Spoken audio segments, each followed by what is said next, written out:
আসসালামু আলাইকুম বন্ধুরা, আশা করি আপনারা সকলেই ভালো আছেন আর আপনারা শুনছেন ইসলামিক গল্পের আসর। চ্যানেলটিতে নতুন হলে সাবস্ক্রাইব করে পাশে থাকবেন। আজকের এই ভিডিওতে থাকছে কারবালার যুদ্ধে পেঁচা কেন হাজির হয়েছিল, পেঁচা সেদিন কি দেখেছিল, পেঁচা কেন সবসময় ভয়ে ভয়ে থাকে আর কেনই বা সে জনমানবহীন জায়গায় থাকে। একদা হজরত জাফর সাদিক রহমতুল্লাহ আলাইহি এর কাছে একজন ব্যক্তি আসলো। এসে জিজ্ঞাসা করলো, হে হজরত, আপনি আমাদের বলবেন কি পেঁচা কেন সব সময় নিজেকে আলাদা করে রাখে, কেন সে নিজেকে দুঃখী ভাবে, অথবা কেন সে সব সময় বিরান অথবা জনমানবহীন জায়গায় থাকে। ওই ব্যক্তিটির প্রশ্ন শুনে হজরত জাফর বিন সাদিক রহমতুল্লাহ আলাইহি বললেন, শোনো হে আগন্তুক, পেঁচা সবসময় অন্যান্য পাখির মতো বসবাস করত। সে নিজেকে সবসময় জনমানবহীন জায়গায় রাখত না, সে নিজেকে কখনো দুঃখী ভাবত না। কিন্তু তার সাথে একটা দুঃখজনক ঘটনা ঘটে গেছে। এ কথা শুনে সেই আগন্তুক বলল, হজরত বলবেন কি সেই দুঃখজনক ঘটনা? হজরত জাফর সাদিক তখন বললেন, পেঁচা সেদিন থেকেই নিজেকে দুঃখী ভাবলো, সেদিন থেকেই জনমানবহীন জায়গায় নিজেকে নিয়ে গেল, যেদিন থেকেই কারবালা যুদ্ধের সেই মর্মান্তিক ঘটনা ঘটেছিল। কারবালার যুদ্ধের সেই মর্মান্তিক ঘটনার সাথে পেঁচার একটি মর্মান্তিক ঘটনা আছে। পেঁচা যখন শুনল হজরত মুহাম্মদ সাল্লাল্লাহু আলাইহি ওয়াসাল্লামের প্রিয় দৌহিত্র হজরত হোসেন রাদিয়াল্লাহু আনহু কারবালার ময়দানে যাচ্ছেন, তখন ৯ মুহররম পেঁচা হাজির হলো কারবালার ময়দানে। কারবালার ময়দানে যে হজরত ইমাম হোসেন রাদিয়াল্লাহু আনহু এর সাথে সাক্ষাৎ করলো।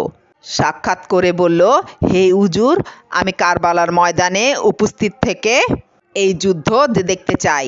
হোসেন রাদিয়াল্লাহু আনহু তখন বললেন, হে পেঁচা, তুমি এই যুদ্ধে থেকো না, তুমি এখান থেকে চলে যাও। পেঁচা তখন বলল, হুজুর, আমি এই যুদ্ধটি অবলোকন করতে চাই, আমি দেখতে চাই কারবালার যুদ্ধে কি ঘটে। হজরত হোসেন রাদিয়াল্লাহু আনহু তখন বললেন, দেখো, তুমি এখানে থাকলে কষ্ট পেতে পারো, তুমি দুঃখ পেতে পারো, তোমার ভালো লাগবে না। তখন নাছোড়বান্দা পেঁচা বলল, হুজুর, সব কিছু জানার পরও আমি এখানে থাকতে চাই। হুজুর, আপনি আমাকে অনুমতি প্রদান করুন, আমি এখানে থাকব। এরপর ইমাম হোসেন রাদিয়াল্লাহু আনহু পেঁচাকে থাকার অনুমতি প্রদান করলেন। তিনি বললেন, ঠিক আছে, তুমি এখানে থাকো। পেঁচা সেখানে অবস্থান করে কারবালার সেই হৃদয় বিদারক ঘটনাটি দেখল। সে নিজ চোখে দেখল ইমাম হোসেনের সঙ্গী সাথী এবং পরিবারের কি নির্মমভাবে নির্যাতনের শিকার এবং হত্যার শিকার হয়েছেন।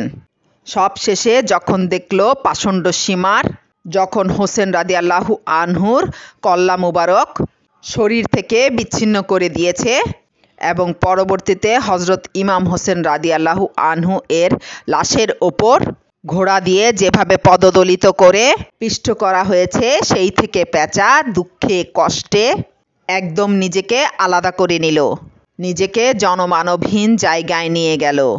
কারবালার যুদ্ধের এই মর্মান্তিক ঘটনা সে কোনোভাবেই মেনে নিতে পারল না। পেঁচা সম্পর্কে কিছু আশ্চর্য বিষয় এবং লোকমুখে কিছু ধারণা আপনাদেরকে জানিয়ে দিচ্ছি। সমাজে বহুল প্রচলিত একটি বিশ্বাস ও কুসংস্কার প্রচলিত আছে যে, সেটা হলো কারো ঘরে যদি কোনো পেঁচা বসে তাহলে ওই ঘরের কোনো সদস্য মারা যাবে অথবা ওই ঘরের কারো না কারো বড় ধরনের কোনো ক্ষতি হবে। অনেকে বলে থাকেন গভীর রাতে পেঁচা ডাকলেও বিপদের আশঙ্কা। এটি মারাত্মক একটি ভুল বিশ্বাস। পেঁচাকে কুলক্ষণ মনে করা জাহিলিয়াত যুগের একটি ভ্রান্ত ধারণা। পবিত্র হাদিস শরীফে পেঁচা বা অন্য কোনো প্রাণীকে কুলক্ষণ মনে করতে নিষেধ করা হয়েছে। পেঁচা দেখা কোনো কুলক্ষণই নয় এবং পেঁচার অনিষ্ট করার কোনো ক্ষমতাই নেই। লাভ ক্ষতির মালিক একমাত্র আল্লাহ তাআলা। এ ধরনের অলীক ধারণা থেকে বিরত থাকা একান্ত আবশ্যক। মহান আল্লাহ তাআলা আমাদেরকে সঠিক বুঝদানের তৌফিক দান করুন, আমিন। তো বন্ধুরা, লাইক, কমেন্ট, শেয়ার এবং সাবস্ক্রাইব করে পাশে থাকার অনুরোধ রইল। আসসালামু আলাইকুম।